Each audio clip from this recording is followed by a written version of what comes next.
Hello students, I am SV Thakur, known as Thakur Sir in Delhi.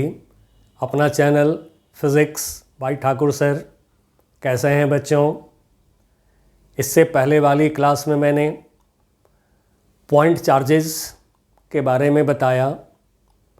Point charges के बीच force निकालने के लिए आप कूलम्स लॉ को यूज करते हैं।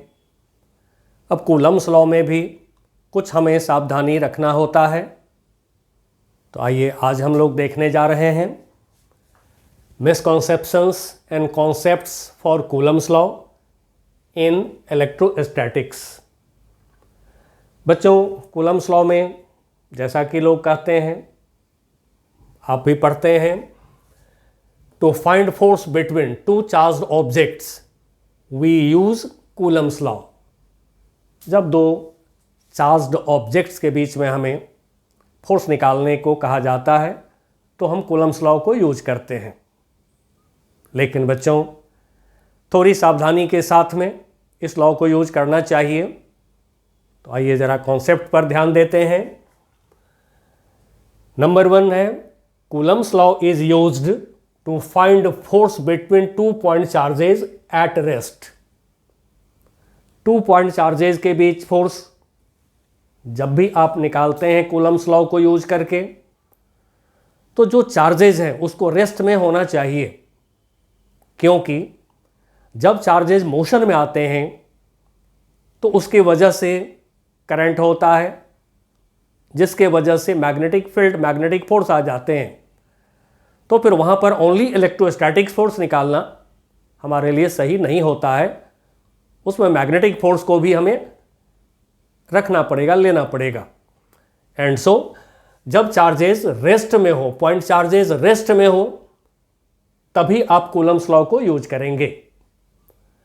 अब प्रॉब्लम्स में, इन problems if length, breadth, radius of charge bodies are not given, not mentioned, then we consider those bodies as point charges. बच्चों, जैसे कभी कभी बोल दिए जाते हैं, two spheres have charges Q1 and Q2, लेकिन स्फीयर का रेडियस नहीं बताया गया आपको। तो एक स्फीयर को आप एक पॉइंट चार्ज के तरह लेंगे, दूसरे स्फीयर को भी एक पॉइंट चार्ज के तरह लेंगे। इनके बीच की जो भी डिस्टेंस हो, डिस्टेंस लेंगे। अब इनके बीच में जो फोर्स काम करते हैं, जैसा कि आप जानते हैं पॉजिटिव चार्ज रिपल्सन होगा, तो फिर इन दोनों पर जो फोर्स की मैग्नीट्यूड है, अब ये मैग्नीट्यूड ऑफ फोर्स निकालने के लिए आप कूलम्स लॉ को यूज करते हैं। कैसे? F = 1/4 pi epsilon not Q1 Q2 upon R²। अब स्फीयर की साइज नहीं बताया गया तो फिर हमने इसको पॉइंट चार्ज ले लिया। तो यही ध्यान रखना है आपको किसी भी प्रॉब्लम में, जब तक बॉडीज के साइज नहीं बता दिया clearly, length, breadth, thickness, radius, diameter, ये सब यदि नहीं बताया है बॉडी के लिए, तो आप चार्ज्ड बॉडीज को पॉइंट चार्ज सपोज करके और देन कूलम्स लॉ आप लगा लेंगे। बच्चों, यह है हमारा हैलिडे, रेसनिक, वॉकर की book fundamentals of physics. World की बेस्ट बुक माने जाते हैं। इसके कॉन्सेप्ट्स पूरी दुनिया एक्सेप्ट करते हैं। इसमें मैं दिखाता हूं, एक्सरसाइज में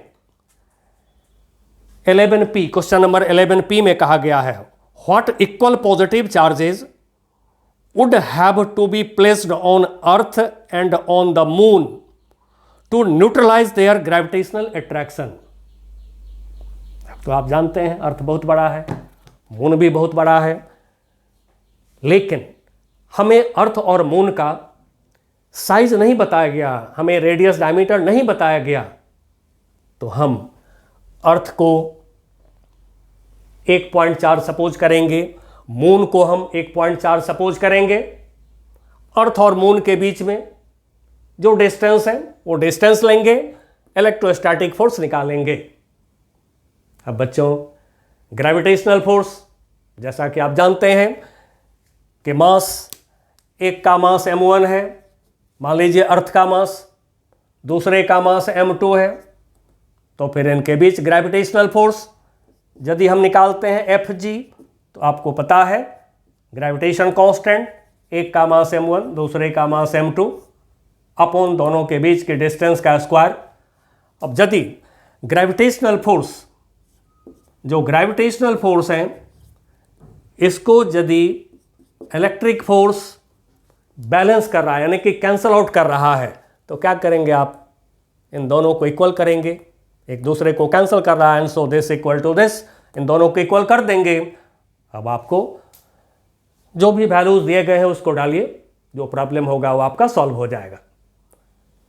लेकिन if size of charge bodies are given, यदि बॉडीज का साइज बता दिया गया, then to use Coulomb's law to find force between charge bodies. अब बच्चों बॉडी का साइज बता दिया, जैसे लेंथ बोल दिया, ब्रेथ बोल दिया, थिकनेस बोल दिया, बॉडी का डायमीटर स्फीयर है तो डायमीटर दे दिया, बॉडी का साइज बता दिया गया, लिख दिया गया प्रॉब्लम के अंदर, बॉडी का कितना लेंथ, ब्रेथ, थिकनेस, डायमीटर ये सब कितने हैं लिख दिया गया।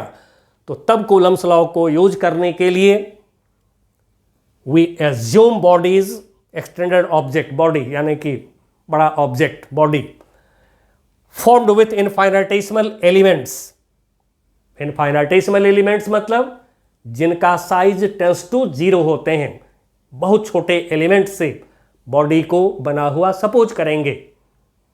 यदि लीनियर बॉडी है, जैसे रॉड है, थिन रॉड है, वायर है, तो जो उसके इनफाइनाइटेसिमल एलिमेंट लेंगे उसकी लेंथ हम dl लेंगे। कोई सीट है उसका इनफाइनाइटेसिमल एलिमेंट लेंगे तो उसका एरिया dA लेंगे।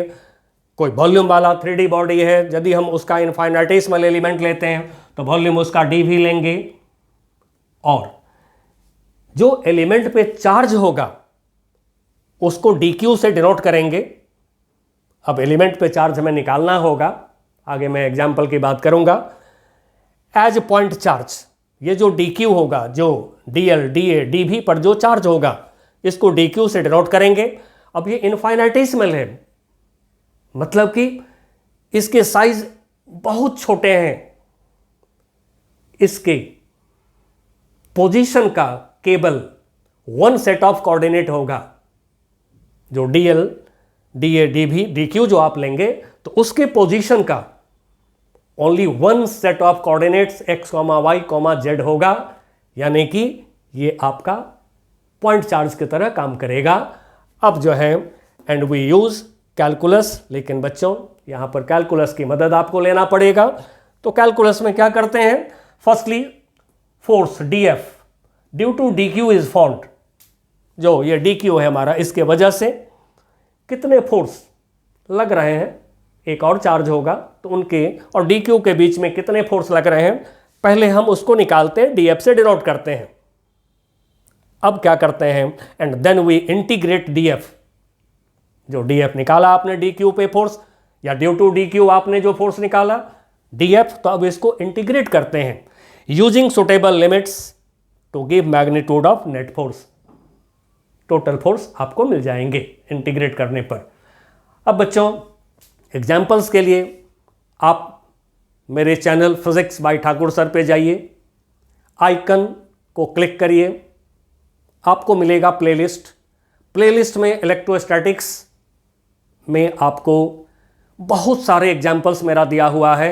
उसमें हमने एनसीईआरटी को सॉल्व पूरा करके दिया हुआ है, concepts of physics SC Verma के पूरी चैप्टर सॉल्यूशन किया हुआ है, आई इरोडोव के भी बहुत सारे अच्छे प्रॉब्लम्स सॉल्व करके मेरा अपलोड किया हुआ है यूट्यूब पर।